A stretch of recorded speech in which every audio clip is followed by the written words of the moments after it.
El tema de hoy se titula Unidad en el cuerpo de Cristo. Hablar de unidad, mis estimables hermanos, es hablar de uno de los temas fundamentales de lo que es la obra de Dios. Porque el hablar de unidad no es de hablar de algo que los seres humanos hayan inventado o que nosotros mismos podamos llevar a cabo esa unidad. Si fueron cuidadosos con la lectura que hicimos, dice que es la unidad que el Espíritu propicia. Esa unidad es la que nos va a garantizar a nosotros que podamos llegar hasta la meta final. Todo verdadero hijo de Dios le liga algo, y es el Espíritu de Dios que le ha sido dado desde el día en que recibió al Señor en su corazón. La Biblia dice que somos un cuerpo. Hasta ahí estamos bien claros. Y dice que ese cuerpo está compuesto de diferentes miembros, muchos miembros. La cabeza es Cristo y nosotros somos los miembros. ¿Cuál es la función de nosotros? Eso es lo que debemos de estar bien claros. Y cuando nosotros caminamos de acuerdo a lo que Dios ha preparado para cada uno de nosotros, hermanos, todas las cosas van a marchar bien en la obra del Señor. Pero cuando usted esté en una función que usted siente que no es lo que a usted le agrada, usted va a hacer las cosas, pero las va a hacer a la fuerza. Y esa no es voluntad de Dios tampoco.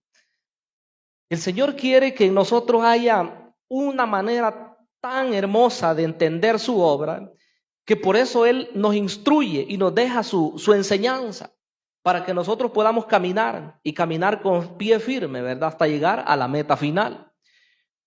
El hablar de unidad, si bien es cierto que es propiciada por el Espíritu Santo de Dios en su iglesia, también es una realidad que en la lectura que hemos hecho dice que hay que procurar la unidad.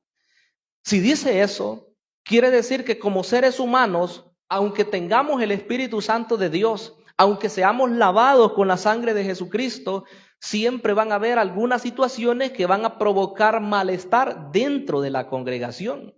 Y eso es lo que debemos a toda costa tratar de evitar.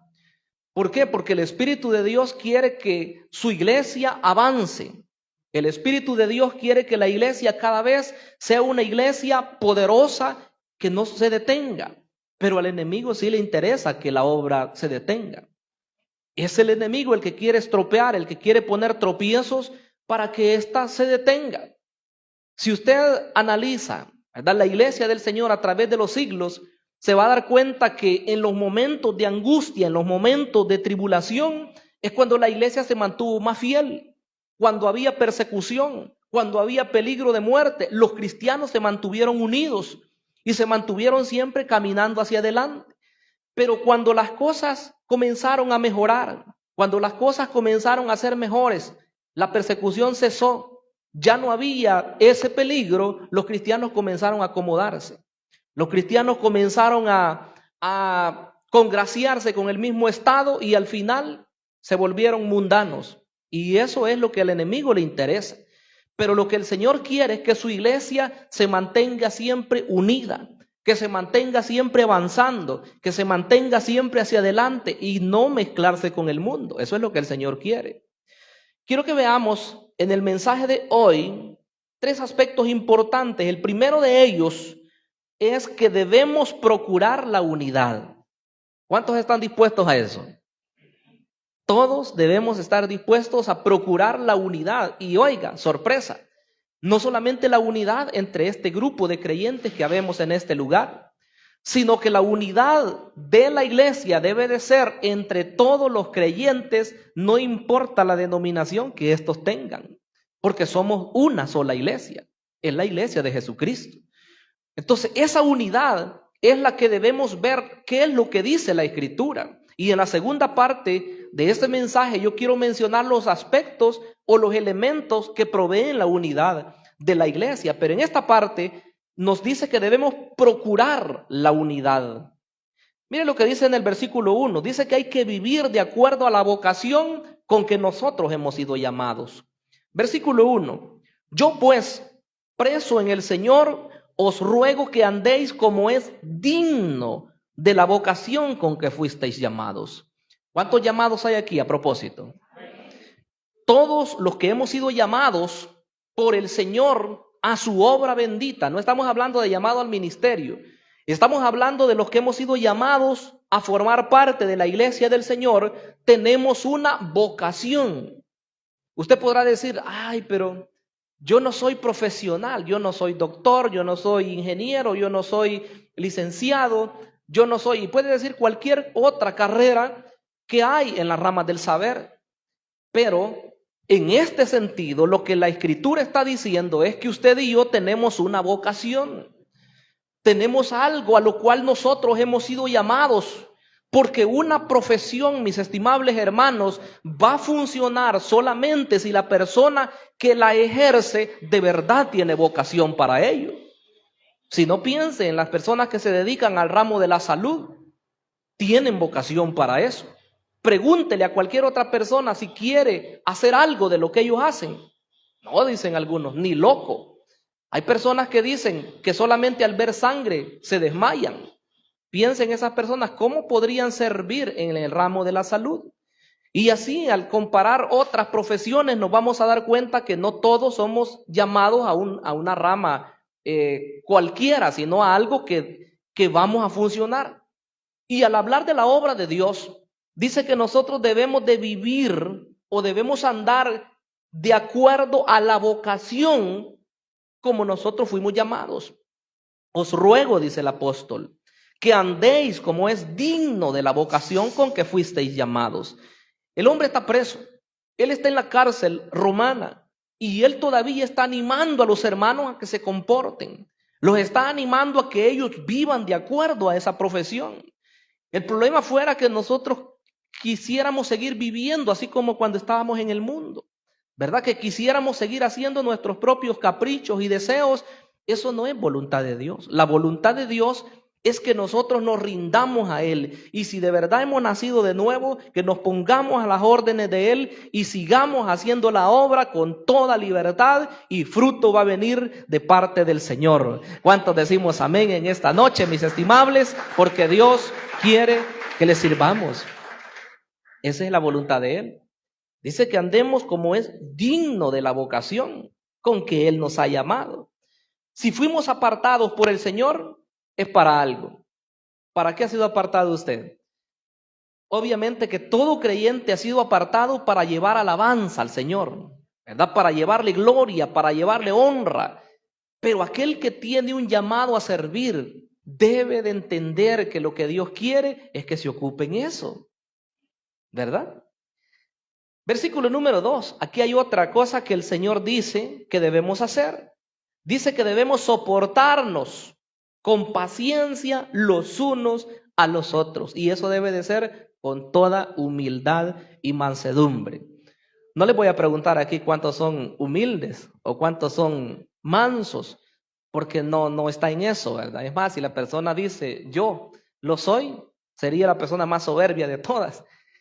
Pero lo que sí el Señor quiere es que nosotros tratemos de entendernos, que tratemos de sobrellevarnos los unos a los otros. ¿Y por qué dirá eso el Señor? Porque nos conoce, ¿verdad? Nos conoce perfectamente. Hay veces las personas se equivocan con uno, ¿verdad? Y personas que no lo conocen muy bien a uno, a veces lo abordan y platican con uno y a veces le dicen, galán usted, ¿verdad? Que usted tan amable que es, tan pasivo que es usted. Me imagino que usted ha de haber nacido en la obra de Dios, dicen las personas. Pero lo que no se imaginan es que, primero, que Dios es el que ha trabajado en nosotros. Y segundo, que no somos perfectos todavía, hermanos. Y al hablar de la parte carácter, Él está trabajando en nosotros. Él nos está moldando. Somos su vasija. Somos de barro. Y Él nos está dando la forma que Él quiere que nosotros tengamos. De modo que va a llegar el día final en el cual nosotros podemos decir somos producto terminado. Pero hasta ahí, como yo lo dije en una oportunidad, deberíamos de tener un rótulo, ¿verdad? Donde diga en proceso todavía. O en formación, así como dicen en los empleados que están en un almacén y que son nuevos y que están siendo capacitados.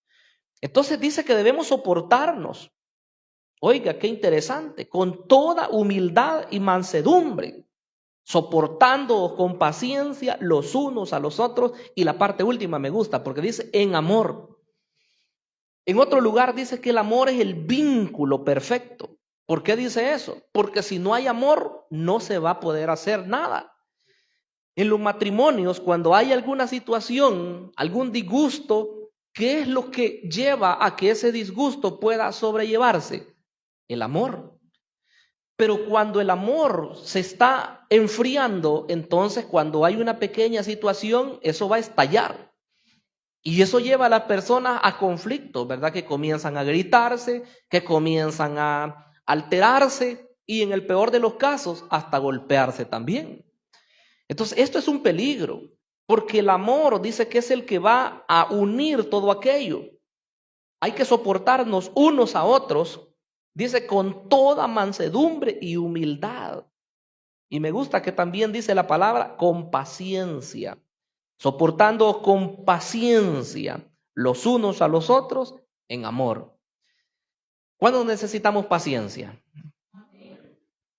¿Cuándo nosotros la necesitamos? Todo el tiempo, ¿verdad?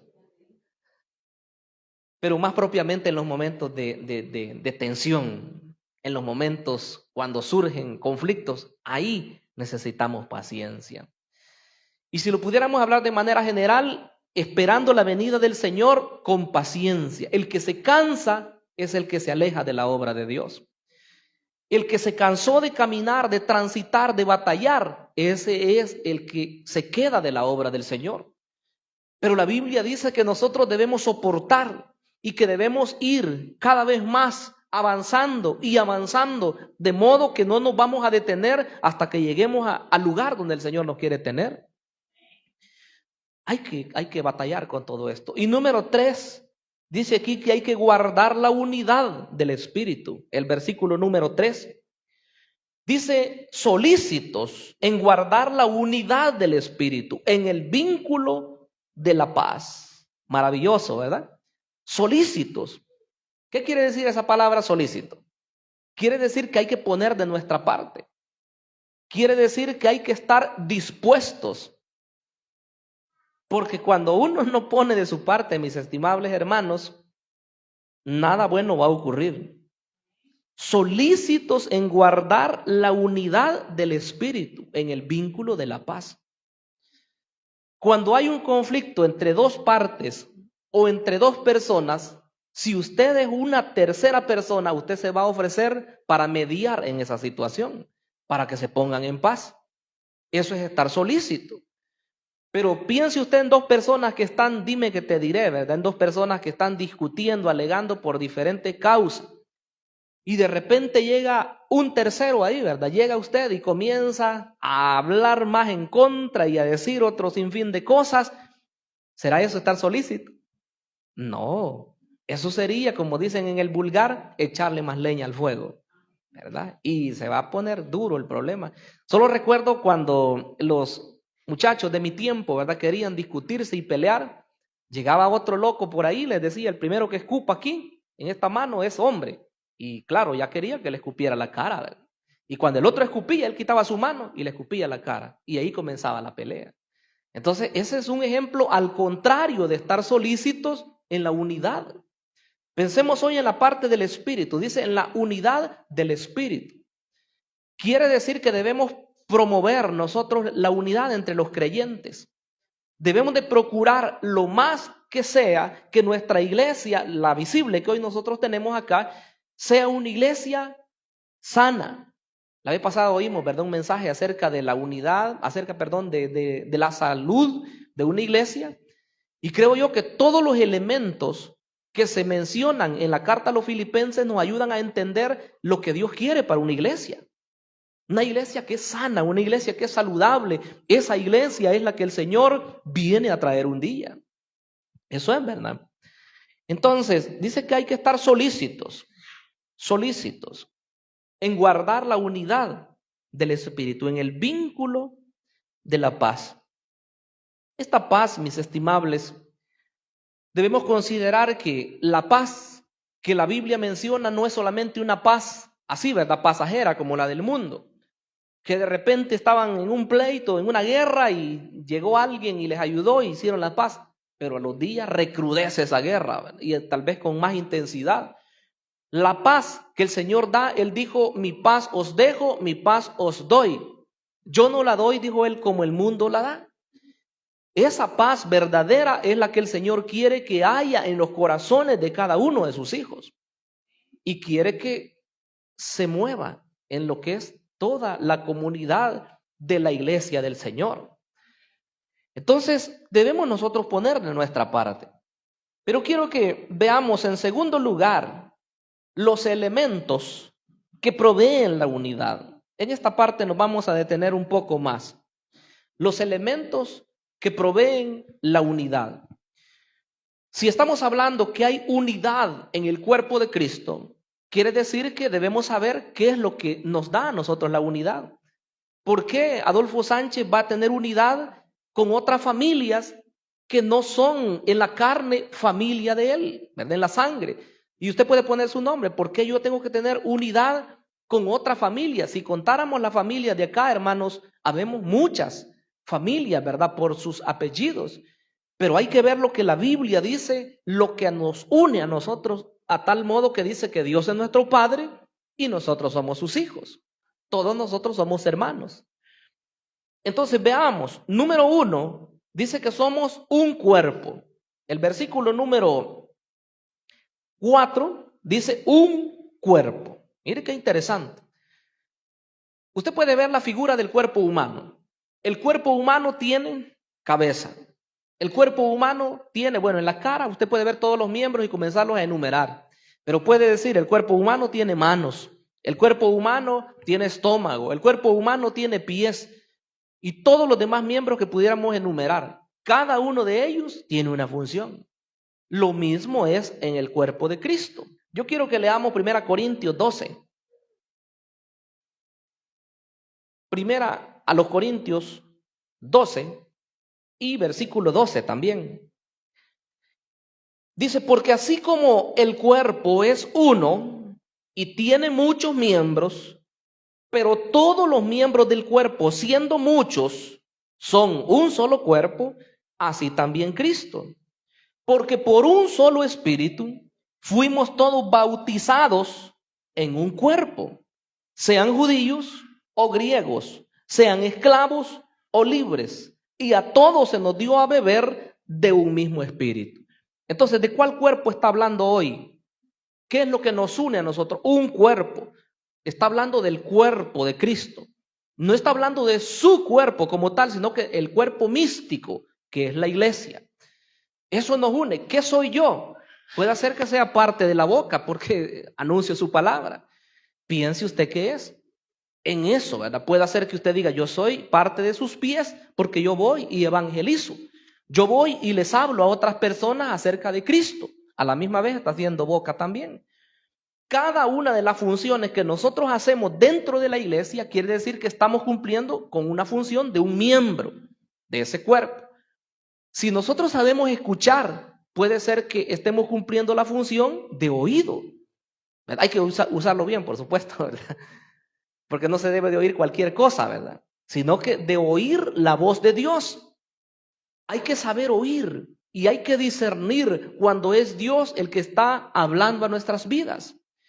Hay que saber oír, ¿verdad? También lo que nos están comunicando otras personas. Y cuando eso lo hacemos, entonces quiere decir que nosotros estamos llevando a cabo esto que el Espíritu de Dios hizo. Dice que por un solo Espíritu fuimos todos bautizados en un cuerpo. Ahí fuimos insertados. ¿Quién lo hizo? Lo hizo el Espíritu Santo de Dios. Nosotros andábamos en el mundo. ¿Qué hacíamos nosotros? Hacíamos degeneres, mis estimables. Hacíamos muchas cosas contrarias a la voluntad de Dios. Pero el día glorioso en que Cristo se manifiesta en nuestras vidas, ahí cambió todo. Ahí fuimos sacados. Por eso es que el concepto de iglesia es los que son sacados del mundo para formar un grupo diferente que se llama hoy la Iglesia del Señor. Y esta iglesia, hermanos, es indetenible. Esta iglesia, dijo el Señor Jesucristo, que ni las puertas del Hades podrán prevalecer contra ella. ¿Cuántos somos parte de esa iglesia de Jesucristo, hermanos? Bendito sea el nombre poderoso de Dios, porque somos una iglesia triunfante. La iglesia del Señor no es una iglesia enferma, nada que ver. La iglesia del Señor es una iglesia saludable que avanza sin detenerse. Entonces dice que un cuerpo nos une a nosotros. Pero en segundo lugar, o como número 2, dice que nos une un espíritu. Ese es el Espíritu Santo de Dios. En el mismo versículo 4 dice, y un espíritu. El Espíritu Santo que ya leímos en el versículo 13 del capítulo 12 de la primera a los Corintios, dice que nos introdujo a nosotros en el cuerpo de Cristo. Pero tenemos otro pasaje aquí mismo en Efesios capítulo 1, en el versículo número 13, dice que en Él, o sea también en Cristo, en Él también vosotros, habiendo oído la palabra de verdad, el evangelio de vuestra salvación, y habiendo creído en Él, fuisteis sellados con el Espíritu Santo de la promesa. Cuando oímos el evangelio, cuando oímos la predicación de la palabra de Dios, tal vez en una iglesia, por medio de una radio, por medio de la TV, o por un tratado evangelístico, o cuando nos abordaron en la calle, en ese momento el Espíritu de Dios hizo una obra en nosotros, y cuando nosotros dijimos, sí, recibo a Jesucristo, le acepto como el Salvador de mi vida, en ese momento el Espíritu de Dios entró a morar en nosotros, nos selló. Y hoy, aunque nosotros, conocemos a algunos creyentes, pero no conocemos a la totalidad. Pero una cosa, Dios conoce a sus hijos. Él mira el sello que tiene cada uno de ellos. Y ese sello es el Espíritu Santo. Entonces nos une a nosotros. Aparte de que somos un cuerpo, aunque estemos aquí en El Salvador y otros estén allá, en el otro lado del mundo, en China o en Oceanía, ¿verdad? Allá por Australia, somos un cuerpo. Pero aparte de eso, tenemos el Espíritu de Dios que nos une también a todos nosotros. Eso garantiza que nosotros somos parte de la iglesia del Señor. Pero ¿qué más? Número 3, dice que tenemos una misma esperanza. Dice la parte final de ese versículo 4, dice, como fuisteis llamados también en una misma esperanza de vuestra vocación. Vuelve a repetir la palabra vocación. ¿Cuál es la esperanza nuestra? Claro, yo sé que en la vida cristiana usted me podría hablar de varias cosas que usted espera, pero ¿cuál es la esperanza máxima del creyente? Ir al cielo, estar a la presencia de nuestro amado Señor. Cuando Él venga, ¿verdad?, por nosotros y nos lleve hacia el lugar donde Él ha preparado. Esa es la máxima esperanza del creyente. Entonces dice que de acuerdo a la vocación con que nosotros fuimos llamados, nos une esa esperanza. Porque si nosotros fuimos llamados, mis estimables, con esta profesión que el Señor nos ha dado de ser llamados hijos e hijas, las hermanas de Dios, quiere decir que se espera un final. Y el final, como yo siempre lo digo, no es un ciclo, ¿verdad? No es un año que termina. El final para el creyente es llegar hasta la patria celestial donde el Señor le tiene un lugar. Esa es la esperanza. Entonces, si esa es la esperanza nuestra, nos une. Todos están en espera. Por supuesto que hay ocasiones en las cuales la iglesia como que si se adormece. Y no me refiero a nosotros solamente, me refiero a la iglesia de Jesucristo. Se dice que en algunos lugares se deja de predicar del retorno del Señor. Y si se deja de predicar eso, entonces, ¿qué razón tendría de ser la iglesia? Pierde su rumbo. Comenzaría la mundanalidad, ¿verdad? Porque ya no hay temor. ¿Y qué? Si Cristo ya no vino, entonces nos quedamos aquí en esta tierra solamente. Pero cuando estamos conscientes de que Él puede aparecer en cualquier momento, la iglesia se guarda, la iglesia se santifica, la iglesia está expectante, porque somos la amada, somos la novia del Cordero, y en un momento oportuno Él aparecerá por cada uno de nosotros para llevarnos a la patria celestial. Ese es el anhelo nuestro, la esperanza. El apóstol Pablo, cuando habla a su hijo en la fe Tito, le dice aguardando la esperanza bienaventurada y la manifestación gloriosa, dice, de nuestro gran Dios y Salvador Jesucristo. Entonces le llama esperanza bienaventurada. Y claro, hay muchos pasajes que pudiéramos mencionar, pero necesitamos avanzar. En cuarto, como número 4, dice que tenemos un Señor. Ese Señor, usted puede leerlo ahí y está con S mayúscula. Para nosotros no hay ningún problema, entendemos que está hablando del Señor Jesucristo. Hay algunas personas con una mala intención que ellos dicen, no, dice, pero Señor es cualquiera, dicen ellos. Eso es lo que ellos creen, ¿verdad? Porque le dicen Señor a un hombre que ya tenga edad bastante. Pero eso no es lo que la Biblia dice. Lo que la Biblia dice es que cuando se refiere la palabra Señor con S mayúscula, es un título que significa la deidad del Señor Jesucristo. Quiere decir que Él es Dios, ¿verdad? No está hablando de un Señor cualquiera, de un hombre común y corriente. Está hablando del Señor de señores, como lo conocemos, ¿verdad? Entonces dice que nos une. ¿Qué es lo que nos une a nosotros? Un Señor. Me gusta siempre recordar que el Señor es nuestro Salvador. ¿Cuántos lo tienen como Salvador? Eso es lo más maravilloso que nosotros hemos disfrutado. Porque antes estábamos ahí, ¿verdad?, esclavizados, y solo había tristeza, solo había desolación, y la persona se deshacía en sus problemas y todo eso. Pero hermanos, cuando venimos a Cristo, ahí las cosas cambiaron. Y aunque hayan dificultades hoy, aunque hayan problemas, sabemos que estamos seguros en aquel que nos ha llamado. Él nos salvó, nos perdonó nuestros pecados y dice que nos ha trasladado de un reino de tinieblas a un reino de luz.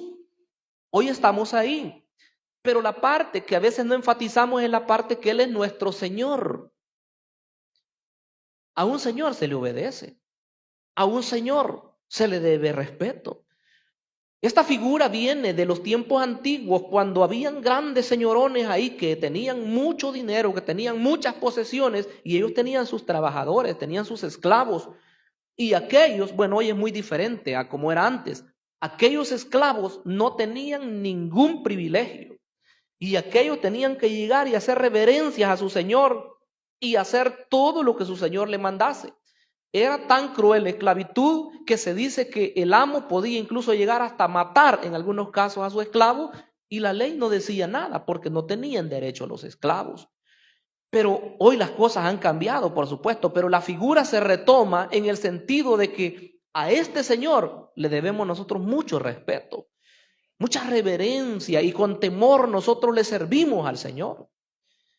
Todo nos une. Tenemos a ese Señor al cual nosotros le rendimos cuentas. Pero, ¿qué más nos dicen? Como número 5, dice que también nos une una misma fe. Esta fe no es una creencia vana. Si usted le pregunta al mundo que si tiene fe, usted le pregunta algo y la persona tiene que hablar acerca del elemento fe, hay gente que dice que sí. No, dice, yo tengo fe, dice que las cosas van a cambiar. O sea, es una fe como una creencia así como, ¿cómo se puede decir? Superficial, de que algo pudiera llegar a ocurrir. Pero es una creencia en lo que yo creo nada más. Pero la fe bíblica es algo diferente.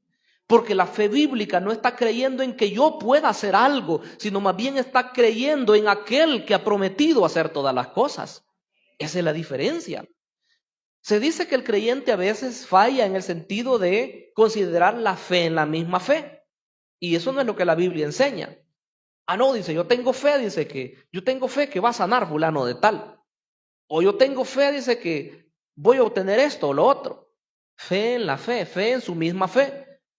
Pero es diferente cuando una persona dice, no, Dios me ha prometido, ¿verdad? Tal vez ya tuvo alguna revelación, algún sueño, alguna visión o algo, y dice, Dios me ha prometido, entonces yo tengo fe que Dios lo va a hacer. Es diferente, ¿verdad? O Dios le prometió algo, bendecirlo con algo, material pudiera ser. Pero si Dios se lo ha prometido y usted está segurísimo, usted dice, si Dios me lo ha prometido, Él lo va a cumplir. Las promesas de Dios y mayormente las que están contenidas aquí en su palabra, si Él ha dicho que nos va a llevar hasta la meta final, nosotros debemos creerlo, porque Dios no miente. Él es fiel a sus promesas. ¿Cuántos decimos amén? Demos gloria al Señor. Entonces la fe verdadera es una fe en el Señor Jesucristo, en lo que Él puede hacer por nosotros y en nuestra vida, en nuestras situaciones. Número 6, dice que nos une también un bautismo. En este sentido está hablando del bautismo en agua, porque ya arriba habló que un bautismo que hizo el Espíritu y nos introduce a nosotros para formar parte en el cuerpo de Cristo. Hoy aquí dice que nos une un bautismo, o sea, el bautismo en agua. Según las Escrituras hay un solo bautismo, y ese bautismo pues es el bautismo cristiano. Las personas que conocen un poquito de la Biblia y que saben de doctrina pudieran preguntarme y pudieran decir, usted dice que es un bautismo, pero ¿por qué entonces la Biblia habla de varios? Y es verdad, porque la Biblia habla del bautismo de los prosélitos. Por ejemplo, los judíos, ¿verdad? Se bautizaban, bueno, los que querían ser parte del judaísmo se bautizaban, y ese es el bautismo que se llamaba bautismo de los prosélitos. También Juan el Bautista vino predicando el bautismo del arrepentimiento, que muchos creyentes todavía en algunas de las denominaciones hermanas nuestras se equivocan y piensan que el bautismo cristiano es el bautismo de Juan, pero eso es otra cosa. Y luego hablamos del bautismo cristiano. Bueno, la Biblia menciona hasta el bautismo por los muertos también, que practican hay que decirlo, los mormones y otras agrupaciones. Pero la Biblia dice que hay un solo bautismo. No es el bautismo tampoco en el nombre de Jesús, ¿verdad? Como lo dicen algunas personas, desviándose de la fe. Se fueron por allá y ellos dijeron, no, solo Jesús. Padre, eso es un nombre nada más. Espíritu Santo, eso es una fuerza. Solo Jesús. Tampoco es el verdadero bautismo. El bautismo verdadero es aquel que el Señor Jesucristo ordenó, y Él dijo que es en el nombre del Padre y del Hijo y del Espíritu Santo. Eso es lo que dijo el Señor. Y claro, quizás con un poco de más tiempo deberíamos de profundizar, porque Pedro dijo en muchas oportunidades, en el nombre de Jesús, en el nombre de nuestro Señor Jesús, en el nombre de Jesucristo. En Hechos se repiten varias formas de hablar del bautismo. Hay que detenerse un poco más. Pero nunca Pedro enseñó algo diferente a lo que nuestro amado Señor Jesucristo enseñó. Jamás va a haber contradicción en la palabra de Dios. Son los hombres los que desvían la palabra. Entonces nos une un bautismo. Si a usted en alguna oportunidad alguien se le acercara y le dijera, ¿y usted cómo fue bautizado? Y usted le dice, en el nombre del Padre, del Hijo y del Espíritu Santo. Y esta persona le dijera, estás perdido, sos católico. Usted tendría que tener una respuesta para eso. Porque estas personas así dicen, no, ese es bautismo católico, te han engañado, debes de ser bautizado, pero en el nombre de Jesús, le dicen a la persona. Te vamos a bautizar de nuevo. ¿Qué haría usted? ¿Se bautiza de nuevo? No, ¿verdad? Para comenzar, ellos están errados en el sentido de que el bautismo les garantiza salvación. La Biblia no dice eso. La Biblia dice que la sangre de Jesucristo nos limpia de todo pecado. ¿Y nos bautizamos para qué? Nos bautizamos en obediencia a la palabra de Dios. Que Él dijo, el que creyere y fuere bautizado, este será salvo. Mas el que no creyere, será condenado. Entonces la palabra es bien clara. No tenemos por qué perdernos. Y número 7, dice que nos une también un Dios. El versículo 6 dice que tenemos un Dios y Padre de todos, el cual es sobre todos y por todos y en todos. Este Padre es nuestro Dios amoroso, que hizo un plan maravilloso desde tiempos antiguos y en su debido momento nos llamó a través de su Espíritu Santo. Ese Padre, hermanos, es el que la Biblia tanto habla, que si las personas humanas no fallaran, este Padre amoroso nunca nos va a fallar. El amor de Dios es incalculable, como decíamos la vez anterior en uno de los mensajes de esta misma carta, ¿verdad? Su amor no lo podemos alcanzar a entender. Si nos fuéramos hacia lo alto, no podemos llegar hasta el límite donde ya no cubre el amor de Dios. Si nos vamos a las profundidades, no hay un lugar donde el amor de Dios no nos pudiera alcanzar. O allá, ¿verdad? Lo más extremo del mar. No hay un lugar donde el amor de Dios no pueda alcanzarnos. Es un Dios amoroso que anhela el bienestar del humano. Pero ¿qué pasa entonces? Porque hay personas a veces que se alejan y no quieren nada del Señor. Hay personas que incluso mueren en su pecado. ¿Será que falla el amor de Dios? No. Lo que pasa es que tenemos libertad. El ser humano muchas veces toma sus propias decisiones. Y hablando del inconverso, con mucha más razón. El Hijo de Dios debe ser cuidadoso, ¿verdad? Que todas nuestras decisiones estén en consonancia con la voluntad de Dios. ¿Y cómo va a ser eso? Eso puede ser posible solamente por una guianza del Espíritu de Dios en cada día de nuestra vida. Se va a lograr solamente a través de la oración, a través de la comunión con Él, mientras no. Yo siempre he invitado a eso, a que estemos constantes en la oración, a que no nos olvidemos de poner nuestras peticiones delante del Dios Todopoderoso. Todo lo que vamos a hacer. Y el Señor pues va a responder. Así que mis estimables hermanos, hay que estar solícitos, como dice uno de estos pasajes que veíamos, en guardar la unidad de la fe, en el vínculo, dice, perfecto de la paz. Quiero que oremos en esta oportunidad y pidamos al Señor que Él sea el que nos guíe, que Él sea el que nos ayude a que podamos seguir caminando y que cada uno de los aspectos que hemos visto hoy nos hagan entender que estamos unidos por lazos que son irrompibles, por lazos que no pueden quitarse, porque es el Señor el que ha hecho todo eso en nosotros. Lo que debemos ser es agradecidos y poner de nuestra parte cuando hayan momentos en los cuales haya alguna situación difícil. Le decimos, Padre amado que estás en los cielos, damos honor y gloria a tu nombre precioso. Mi Rey, mi Dios, en esta noche nos hemos presentado, Señor, para alabarte y para bendecirte, para exaltar tu poderoso nombre.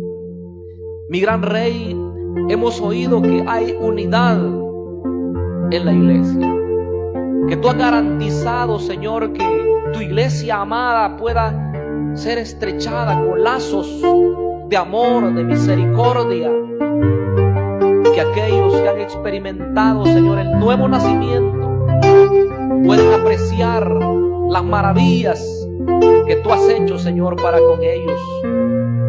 Mi Rey amado, en esta noche te pedimos que seas tú, Señor, glorificándote, que seas tú, mi Dios, inundando cada corazón con el gozo, con el amor, con la paz, con el regocijo que tu Espíritu Santo, Señor, nos da.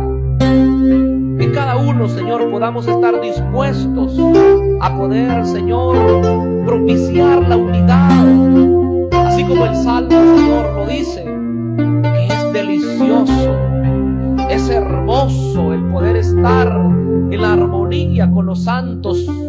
Oh, mi Dios amado, ahí es donde tú envías la bendición, ahí es donde tú envías la vida eterna, dice tu palabra. Oh, mi Rey eterno, enséñanos. Cada día necesitamos, cada día, Señor, necesitamos aprender cuál es tu voluntad para nosotros, cuál es lo que tú quieres, Señor, para nosotros como iglesia. Padre, ayúdanos, mi gran Señor. Te necesitamos, Espíritu Santo de Dios. Inunda nuestras vidas, llénanos cada día, Señor, con tu poder. Gracias te damos, mi gran Rey. Oh, en el nombre maravilloso de Jesús. Amén y amén. ¿Cuántos damos gloria a Dios, hermanos? Ese aplauso al Señor Dios Todopoderoso.